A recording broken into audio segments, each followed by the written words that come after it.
बच्चों, कैसे हो आप लोग। ईडू टीच में आपका स्वागत है। अर्थशास्त्र इकोनॉमिक्स में हम आप लोग को ऑब्जेक्टिव क्वेश्चन बताने जा रहे हैं।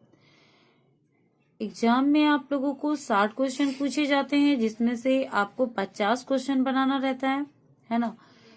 अगर आप मेरे चैनल पर नए हुइएगा तो सब्सक्राइब कर लीजिएगा, क्योंकि हम उसी वीडियोस को लाते हैं जो आपके एग्जाम में काफी यूजफुल होने वाला है, और उससे हर साल एग्जाम में बहुत सारा क्वेश्चन भी पूछे जाते हैं।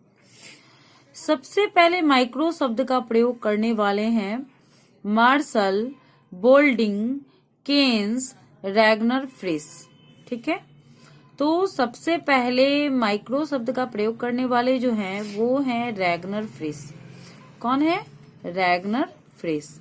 ठीक है, नेक्स्ट हमारा क्वेश्चन है, निम्न में से किस अर्थशास्त्र में निजी क्षेत्र एवं सार्वजनिक क्षेत्र दोनों का सह अस्तित्व होता है?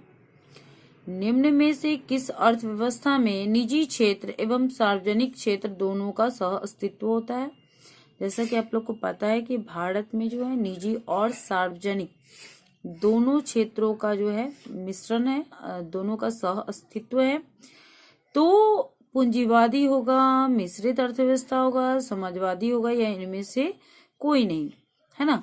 तो मिश्रित अर्थव्यवस्था होगा। ठीक है, क्योंकि भारत में कौन सा अर्थव्यवस्था है? मिश्रित अर्थव्यवस्था, है ना।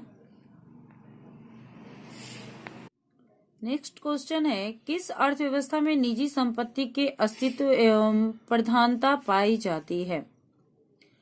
किस अर्थव्यवस्था में निजी संपत्ति के अस्तित्व एवं प्रधानता पाई जाती है? निजी संपत्ति। तो समाजवाद, मिश्रित, पूंजीवाद, या इनमें से कोई नहीं। तो जैसा कि ऊपर आप देखे हैं कि मिश्रित में जो है सार्वजनिक और निजी दोनों होता है, तो हमारा बी आंसर नहीं होगा। समाजवाद भी नहीं होगा, हमारा आंसर क्या हो जाएगा? सी हो जाएगा। क्या हो जाएगा? सी। चलो नेक्स्ट क्वेश्चन है, अर्थव्यवस्था की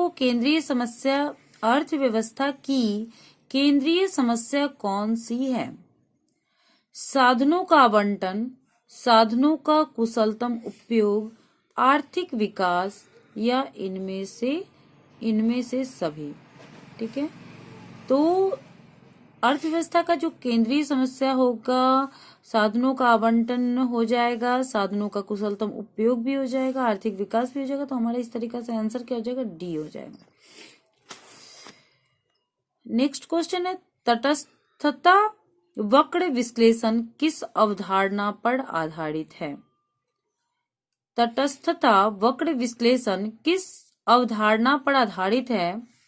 गणनावाचक माप, क्रमागत माप, सी, ए और बी दोनों, डी इनमें से कोई नहीं। तो तटस्थता वक्र विश्लेषण में क्रमागत माप पर यह आधारित होता है। किस पे आधारित होता है? क्रमागत माप पर। निम्न में कौन मांग की लोच को प्रभावित करता है? निम्न में से कौन मांग की लोच को प्रभावित करता है? वस्तु की प्रकृति, वस्तु का विविध उपयोग, समय तत्व, इनमें से सभी। निम्न में से कौन मांग की लोच को प्रभावित करता है? वस्तु की प्रकृति, ठीक है, वस्तु की विविध उपयोग, सभी तत्व, इनमें से सभी। तो हमारा जो मांग के लोच को जो प्रभावित करने वाले कारक हो जाएगा वो सभी हो जाएगा ना। लोच का मतलब क्या होता है? मांग में उतार या चढ़ाव जो होगा, है ना, वह मांग का लोच हो जाएगा। तो वस्तु की प्रकृति पे भी उतार चढ़ाव डिपेंड करता है, वस्तु का विविध उपयोग भी होता है उसमें, और समय और तत्व दोनों का, मतलब इस तरीके से हमारा क्या आंसर हो जाएगा? डी हो जाएगा। किसी सामान्य वस्तु की मांग वक्र की ढाल होती है। किसी सामान्य वस्तु के मांग वक्र की ढाल होती है ऋणात्मक, धनात्मक, शून्य, अपरिभाषित। तो किसी सामान्य वस्तु से मांग वक्र की ढाल होती है ऋणात्मक। क्या होती है? ऋणात्मक। कॉफी के मूल्य में वृद्धि होने से चाय की मांग बढ़ती है, घटती है, स्थिर रहती है, या इनमें से कोई नहीं? इनमें से कोई नहीं। ठीक है, हमारा जो है कि कॉफी के मूल्य में वृद्धि होने से चाय की मांग का क्या होगा? बढ़ेगा, घटेगा? तो इस तरीका से इसका क्या हो जाएगा? मूल्य, कॉफी का अगर दाम बढ़ता है तो चाय का मांग बढ़ जाएगा। क्या हो जाएगा? मांग बढ़ जाएगा। समय सीमांत उपयोगिता, सम सीमांत उपयोगिता नियम का दूसरा नाम क्या है? उपयोगिता ह्रास नियम, प्रतिस्थापन का नियम, गोसीन का प्रथम नियम, या इनमें से कोई नहीं। तो सम सीमांत उपयोगिता का जो दूसरा जो नाम होता है वह होता है प्रतिस्थापन का नियम। क्या होता है? प्रतिस्थापन का नियम। मांग वक्र नीचे झुकती है बाएं से दाहिनी ओर, बाईं ओर, सीधे, इनमें से कोई नहीं। तो मांग वक्र नीचे जब झुकेगी तो वह दाहिनी ओर रहेगी। किधर रहेगा? दाहिनी ओर, बाएं से दाएं ओर। ठीक है, तो बाएं से दाएं हम लोग जान लेंगे तो दाहिना ओर हो जाएगा। मूल्य वृद्धि से गिफिन वस्तुओं की मांग बढ़ेगी, घटेगी या स्थिर रहेगी, है ना? तो जब मूल्य वृद्धि होगा तो गिफिन वस्तुओं का जो मांग होगा, गिफिन का मतलब होता है कि कोई वस्तु जो है वह खराब है लेकिन उसका जो है मूल्य, जैसे कोई वस्तु खराब होता है ना, और किसी चीज का जो होता है वो बहुत ही अच्छा होता है, बट हम लोग अच्छा चीज इसलिए नहीं खरीद पाते क्योंकि उसका कॉस्ट बहुत ज्यादा होता है और इसके एवज में हम लोग बुरी चीजों को लेते हैं। लेकिन जब बुरा चीज मार्केट में नहीं रहेगा तो फिर हमको अच्छी चीजों को ही लेना पड़ेगा, है ना? उसका रेट भी गिर जाएगा। तो इस तरीका से मूल्य वृद्धि से वस्तुओं की मांग क्या होती है? बढ़ जाती है ना। जब ये खत्म होगा तो इसका ही मांग रहेगा, तो फिर इसका भी जो रहेगा वो उसका जो मांग बढ़ेगा तो इसका रेट भी गिरेगा। वस्तुओं की आवश्यकता पूर्ति की क्षमता को कहते हैं।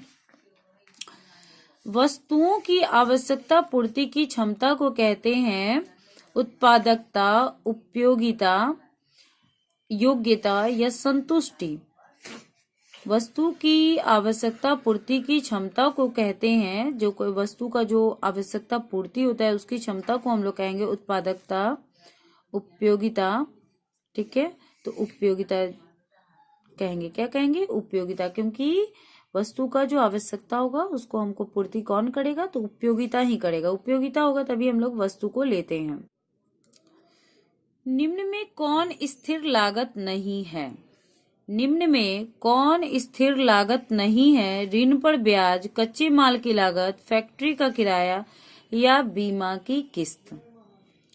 स्थिर लागत जो है ऋण पर ब्याज, फैक्ट्री का किराया और बीमा की किस्त हमको यह हमेशा देना ही पड़ेगा। बट कच्चे माल की जो लागत होती है इसमें उतार और चढ़ाव होता है तो यह स्थिर लागत नहीं हो जाएगा। ठीक है, चलो, अस्पष्ट लागतों में शामिल है कच्चे माल की कीमत, श्रमिकों की मजदूरी, उधार पूंजी पर ब्याज या उपयुक्त सभी।